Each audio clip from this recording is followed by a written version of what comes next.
Greetings, all. Thank you for coming to the New Human Services Partnership mini grant info session. We are going to get started. We have a PowerPoint presentation that we'll go through. As many of you know, or maybe you don't, but the County Procurement Office has a specific process that we must follow for these grants once an RFP is released. And so that will be that process right now. So we can answer some questions, though all questions that you ask will have to be documented and will be posted for the general public. So we can't answer questions about specific projects you might have questions on, but if it's general, we can answer it.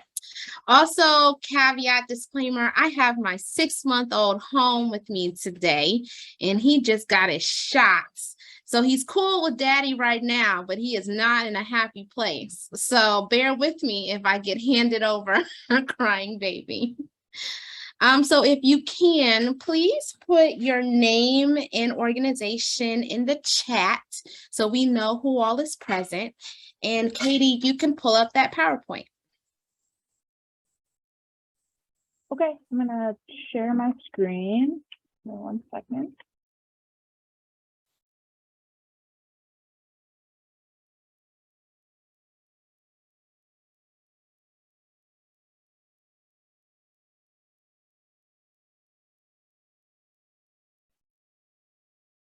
Okay.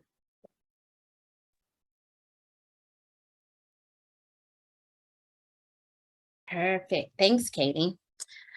So in this presentation, we just did the welcome introductions. Hello again, and please, if you're just here, put your name and organization in the chat. I will go a little bit over the background of this process, specific mini grants info and eligibility, submission requirements, the review process in the rubric, and grantee expectations, and then leave time for any next steps and questions. So the New Human Services Partnership is aimed to address racism, poverty, and trauma as a root cause to inequity. So we're doing this by offering multiple funding sources with different focuses. As some of you might know, we had safety net grants that have already been released. Those grants were for folks that provide basic needs to community and sustain an issue. So for instance, it would be a program or an organization that is not suited to end any necessarily crisis, but is suited to in order to attend to the needs in that crisis at that moment. So it's your direct services agencies. And then we have the mini grants which are opening right now. This is aimed at smaller nonprofit organizations that have $1 million or less in revenue. And we are also putting a heavy focus on BIPOC-led, so Black, Indigenous, people of color-led organizations, and or an organization that is minority-led according to Washtenaw County's leadership, if that makes sense. And then our third group of grants is what we're calling high impact. That has not been released yet, but those grants are to aim to go towards organizations that that might provide a basic service, but have an innovative way or want to scale up or down or out the services and programming that they provide in order to be able to basically expand upon the program or the services that they're providing in order to offer systems change. They are all under the guise of addressing racism, poverty, and trauma. For all of these applications, they are being community reviewed. So we are recruiting community members. Staff won't be reviewing these applications or really even providing insight in any insight on the programs that are applying.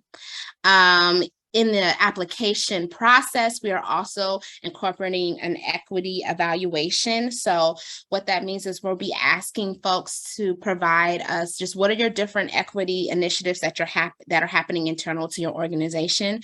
We're especially doing that because we know that in order to address any of the root causes of poverty, trauma, and racism, you have to have some type of equity framework within your organization. We're not acting or looking for perfection, but we are looking for folks to have started that work. We are increasing accessibility by simplifying the application, and we've already had in this particular process multiple ways, 2 sessions in which folks could come and ask us very specific questions about the programs that they were interested in applying for, and or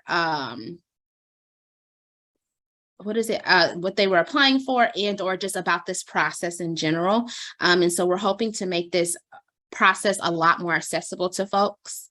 And this funding is flexible, and we want it to react to evaluation results and emerging needs. So this is not necessarily a static process where you say you apply for this and this is what you're evaluating. With this process, we have an evaluator on the team that'll be working with organizations in order to help them set up evaluation matrices throughout this process, to also, and also we want you to be able to change them as you see your work is able to do something more or different. So we're hoping that this is becoming flexible in a partnership between the funders and the grantees. Next. So to accomplish these goals that we had set in the before slide, the 5-year safety grant RFP was opened in the spring. This 1-year mini grant is open now, and we hope to launch the 5-year high impact grants in the fall winter of 2022. So within a few months.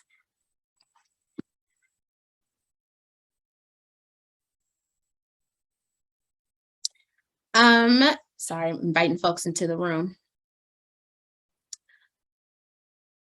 Okay.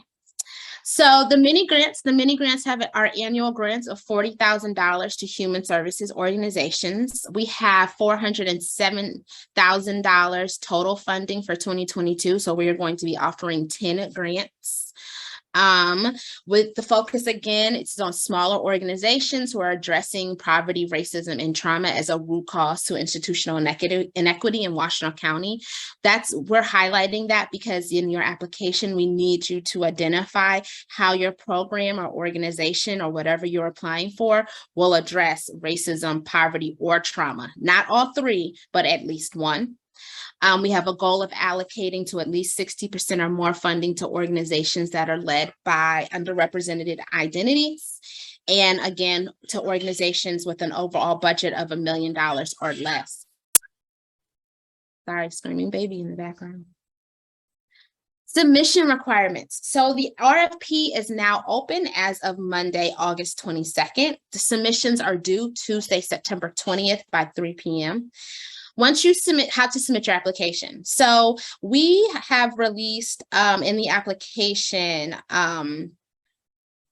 well, within the RFP, there's the application questions, and then there's also a file that was called the PDF titled Mini Grant Your Aid. Oh, I'm sorry, you have to submit your application in a PDF file called Mini Grant _ your agency _ project name, and you need to email that PDF file and any additional documents that you need to provide, that we're asking you to provide in the RFP, to perrya@washtenaw.org. Proposals have to be signed by an official at your organization to make sure that the proposal must be signed by official authorized to bind the provider to its provisions for at least a period of 90 days. What that means is if you're a board, you are at the level where you have an executive board, you want your board chair to sign. If you have a flat organization where you're not necessarily working with a board, but you have a bunch of leaders, you want at least one or more of the leaders in your organization to sign. This is just to say that the information you're turned in is correct and it's legal, so that we can basically enter under contract with you should you be awarded. So with your submissions, you would need to require a proof of a 501c3 or tax status exempt. If you're not a 501c3 and you can work with a fiduciary as someone who, and that's the reason why we want a 501c3. One is to understand your accounting mechanisms in the back end. And if you're not working with a 501c3, then you can bring on a fiduciary or an organization that is taking on the financial aspects of this for you. If you don't have a fiduciary, then we just ask that you mark that so that we can work with you in order to secure a fiduciary. That we do not want that to stop the ability for you to receive funds if you're not a nonprofit organization. Any additional fiduciary documents, such as documents outlining the fiscal sponsorship, have to be included. We also need a 2020 or most recent IRS form and an independent audit or management letter if that form is not available, and an organizational chart or another attachment that explains, again, if you have a flat organization, you're not a traditional organization, say you have 3 different leaders that are all on the same level running your work, then we want a document that just shows that or explains that structure. So in order to make the PDF need for procurement helpful, we are also providing you a link to where you can download a fillable PDF version of the RFP. And it's at washtenaw.org/open-bids, bid number 8358. And you can type your answers directly into the form. And then again, this is to make it easier for folks that might not have PDF software or might not have the ability to convert a Word doc or the RFP that we have launched into a PDF easily. We want to make this as technologically accessible, again, accessibility as possible. So we have a link where you can go to put your questions in and be able to create a downloadable PDF for you to submit easiest.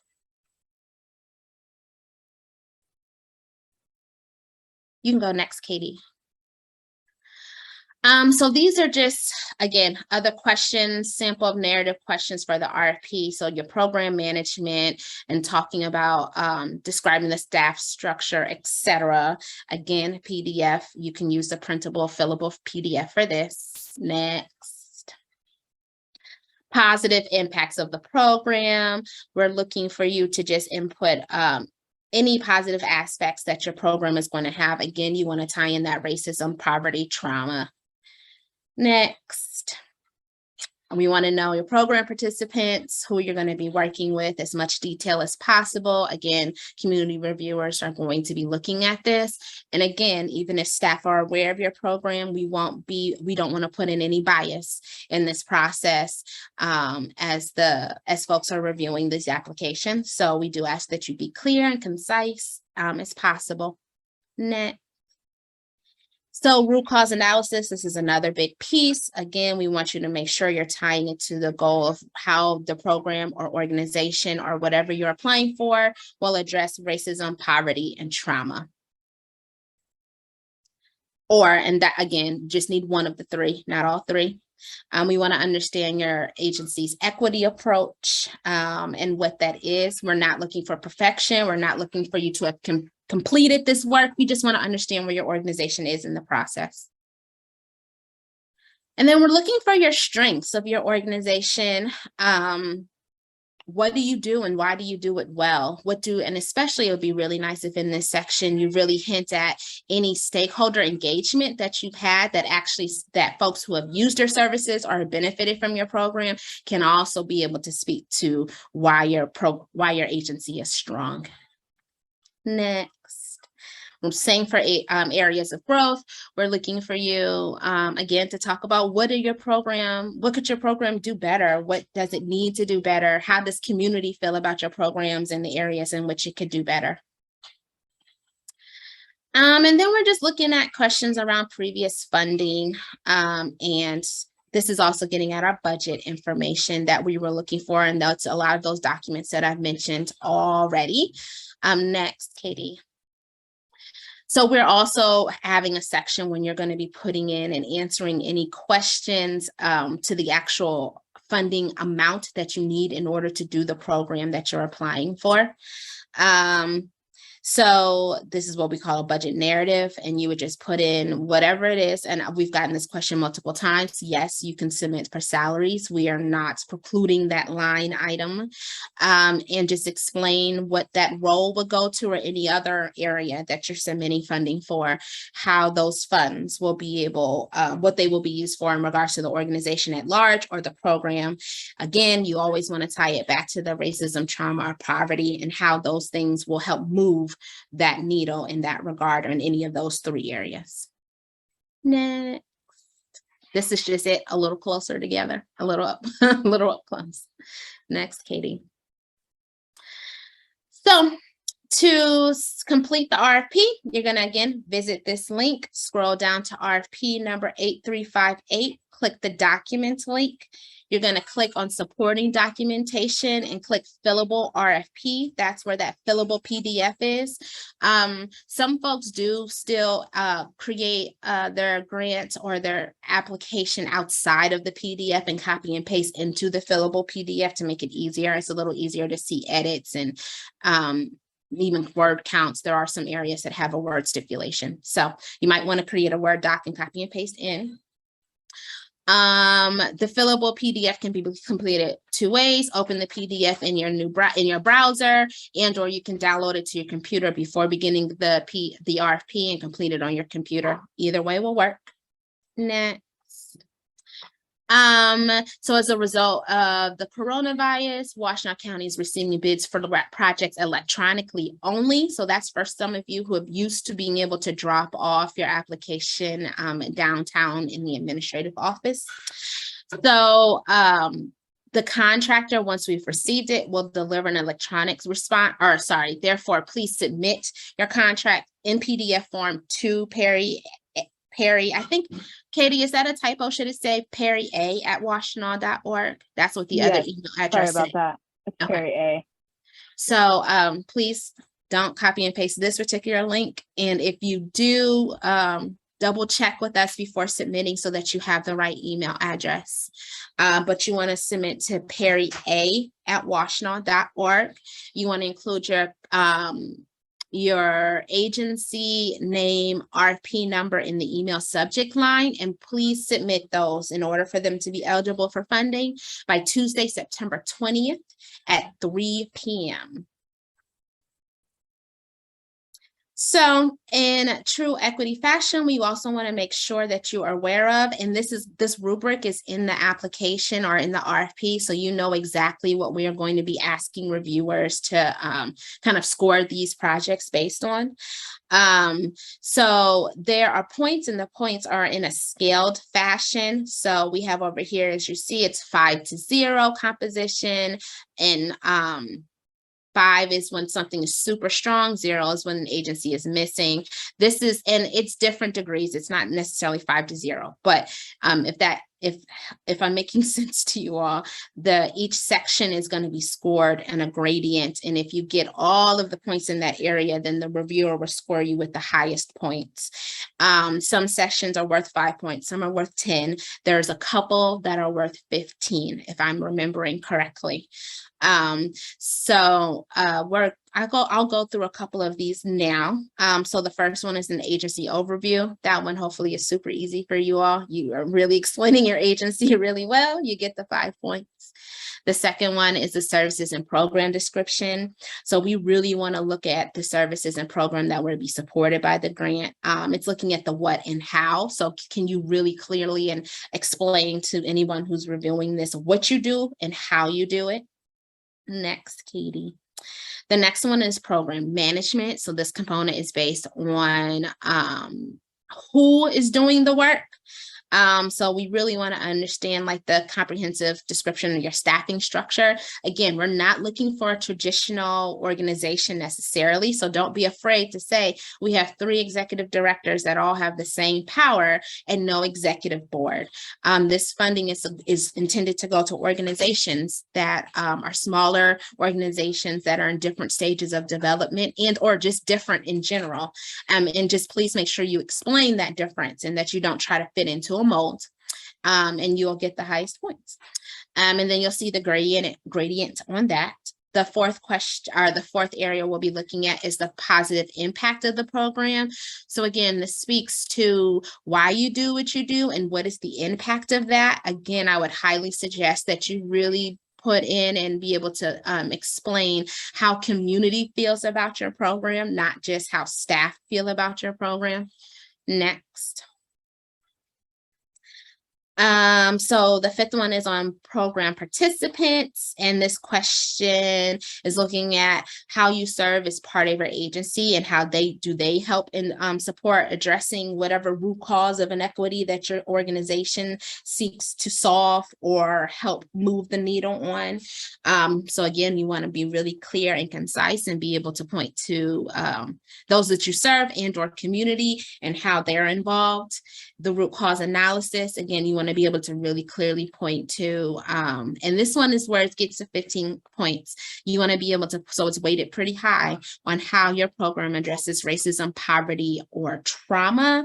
Again, we're not looking for you to solve that. We're just wanting to know really clearly, how do you tie your program outcomes and goals and services and or mission to this initiative, any one of the three that we keep mentioning. Next. We also want to understand agency-wide, again, to that question, what is the work that is happening internal to the agency? Again, we're not looking for perfection. We're not looking for you to do it all well or even have done everything. But if you can talk really clearly about what you're doing, what you plan to do, how you know maybe you're not doing it well, that suffices. So this is not a question you have to answer perfectly. It's just a question we want to know you put some real good thought into. And then again, we talked about this, your agency strengths. What do you do well? Again, how is community involved in helping you to know you do that thing well? Next, Katie. And then what are your growth areas? And again, how do you know that they're your growth areas based off of those that you serve or community? And then your budget, as long as it's clear, concise, and it has that narrative associated with it that makes it very clearly why something is being funded and how it will impact the grant that you're writing, then you should be pretty golden in that respect as well. Next. And so next steps, Monday, August 22nd, it was released. Wednesday, August 31st, we will have questions regarding this RFP. So any questions that came of this session and a session that was had last week on Thursday will be posted. Or you would have to have them to us by then, and we will have them posted by September 5th. Tuesday, September 20th at 3 p.m. the proposals are due. Wednesday, September 21st through Friday, September 23rd, community will start reviewing the applications and make recommendations. And then by Friday, September 23rd to Tuesday, September 27th, there'll be final recommendations. The recommendations have to be submitted to the City Council, Ann Arbor City Council, Washtenaw Board of Commission, and I think those are the two, and then our internal leadership team that are representations of those two groups as well. So when we say final recommendations, that doesn't mean by September 23rd, you'll absolutely know if you've been awarded funding or not, but we will start the process of having to notify all the parties that I just mentioned. And so moving forward after today and after today, you'll have to send any questions you have about this RFP to Angela Perry at perrya@washtenaw.org. She will make sure OCD staff get your question and we'll be able to provide the answer back to you through her. But after today, we can no longer answer any direct questions about the application or this process. Any technical issues you have about this application, you can't access the PDF, etc., you want to contact Katie Hoffman. Katie, can you say your last name? I don't want to missay it. No problem. It's Pariyar. Pariyar, thank you. Yeah. And she will be able to answer technical questions about this application. But again, if you ask any other question outside of the technical, she'll have to route you back to Angela, and Angela will route you back to us. Sorry about that. It's not the most accessible process. And then if you want to learn more about the funding the new Human Services Partnership at large. Our website has a lot of information, including the equity lens that we're using to do this work, including the scaling lens that the next funding the next funding pot will use, and some previous information and presentations on the program at large that we've had already up to this point. So now we're going to open it up to questions. Do you all have any questions about what I've mentioned or talked about so far?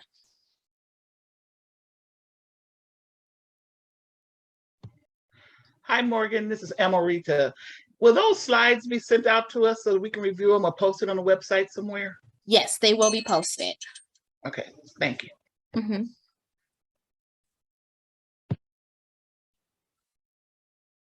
Are there any other questions from folks? Hi, Morgan. I have a question. Yeah.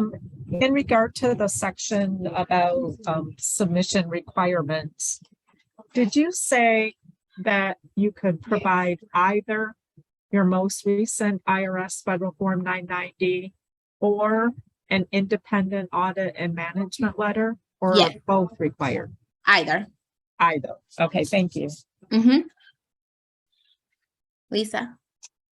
I have two questions. So I just want to make sure I understood this. Today is a day where we could email a specific question, but starting tomorrow you cannot? No. So Starting last week you could not. yes. Yes. Okay, perfect. Okay.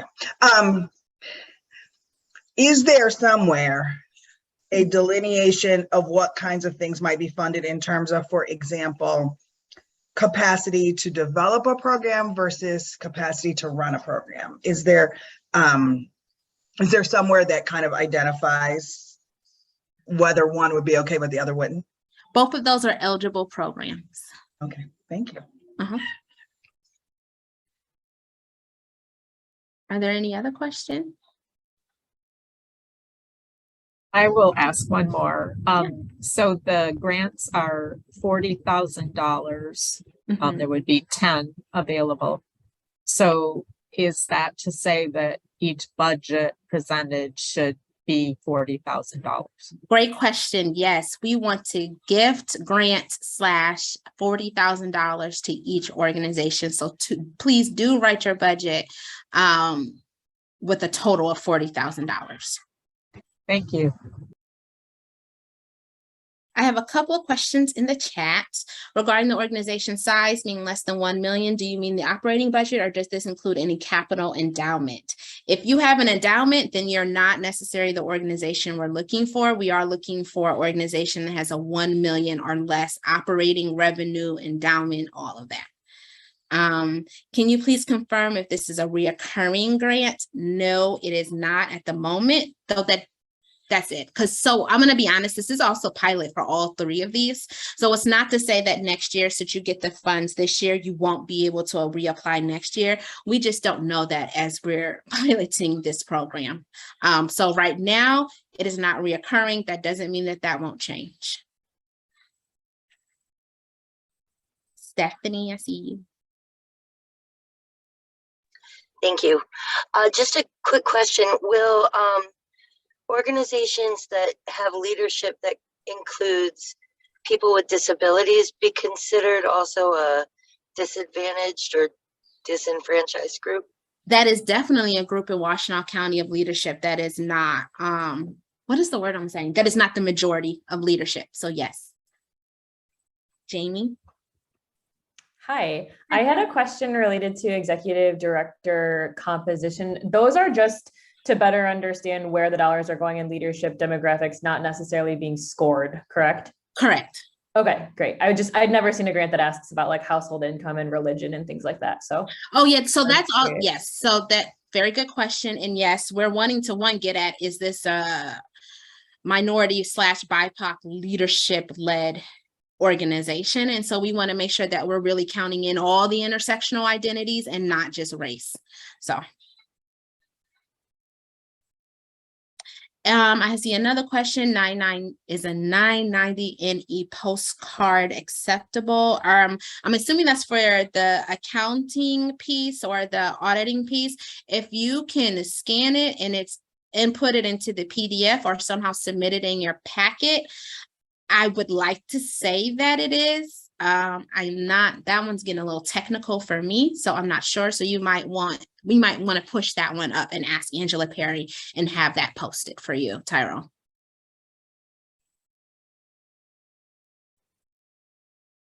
Are there any other questions?